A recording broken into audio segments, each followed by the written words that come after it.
in Japanese architecture, it's all about like the journey in the building, how you go from one space to another. You don't have like a big space that is visible from the beginning.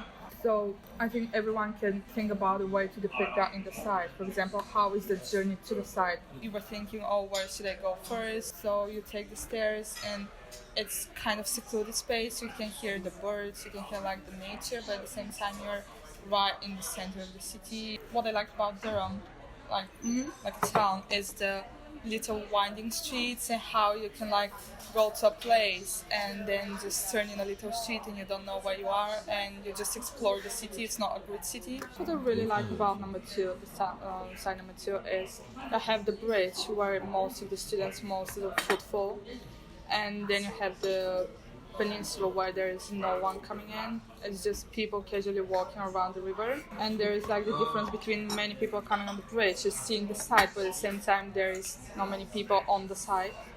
So basically, I choose side 4 because when you look at the rocks on the bridge that they used to build the bridge, I know it just looks very nice, like the kind of moldy and kind of old. It gives the like a glimpse of the cathedral, like the feeling of cathedral, and yeah, I think it's a good contrast to metal, which is like more maybe like, well, it depends on how you treat the metal, but metal in my mind is more about shiny kind of polished surface, that like fine finish. It's like a really good contrast between the polished finish with the very old stones. And I think access is one of the most important things that I will need to have to my site. There is like a big road that trucks can come across, and like which itself is wide enough for car to pass through. Quite tranquil. Yeah. That's probably the word. When we did the first exercise, when we had to walk around like without saying anything, that just makes you realise how like secluded the site actually is, because you couldn't hear like people passing by or talking. Yeah, it was just the trees, the rustling of the leaves, and then the nature, like birds. Well, I'm interested in the history of the site because it's a UNESCO World Heritage Site, and you've got all the history of the cathedral and the castle, and Site 4 kind of lent itself to that because it's tied so well to the cathedral. Like, you have a view of it from the site. The bridge itself, Prebend's Bridge, is a medieval bridge that's been there for ages, and you get to the bridge and the site having come past the castle and down the cobbled streets past the Bailey, so it all kind of tied into the idea rather than Site 2, which was more modern. And then another reason I liked it was within seconds of having been right in the heart of medieval Durham, right in the heart of the old city, you're suddenly in this kind of wooded environment, and it feels so much more secluded, but you're literally like 20 metres away tops from everyone else.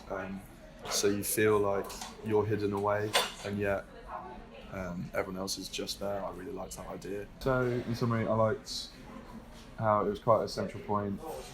You get the historical aspect that I'm looking into with my build, and I just like there's a little creek and a little waterfall nearby, and you can see metal even in like the little identity tags on the trees. There's little bits of metal that kind of you don't notice, but if you open up your eyes, they're kind of creeping up all around the site. There's the gate up at the top. There's the old Bridgemaster's house with a metal gate at the front. The Prebend's Bridge itself is almost reflective of the entirety of Durham. Like, from there you can see basically like the classic characteristics of Durham. Mentioned the cathedral, you've got the river, you can also see down into what is, I think, the oldest bridge in Durham, and you've got the woodland as well. And it's actually quite an active site in that respect. Yeah, Site 4 is a bit of a highway, isn't it? It literally is like the crossroads of that part of Durham.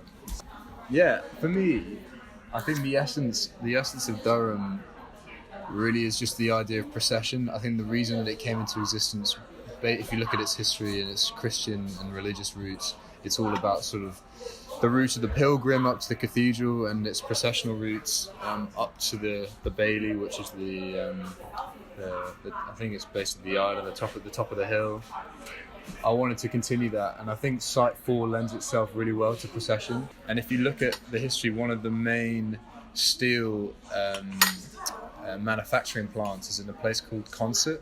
It's called Consett Steel Works, I think, which is about 5 miles away from Durham. And there's a photograph that I found which had the basically the manufacturing plant on a hill, and if you look at it from a distance, it almost looks as if it could be Durham Cathedral.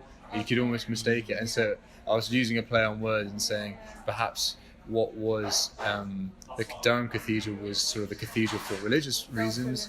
Perhaps the steel industry is the modern day sort of industry of the northeast. Yeah, an industrial cathedral perhaps.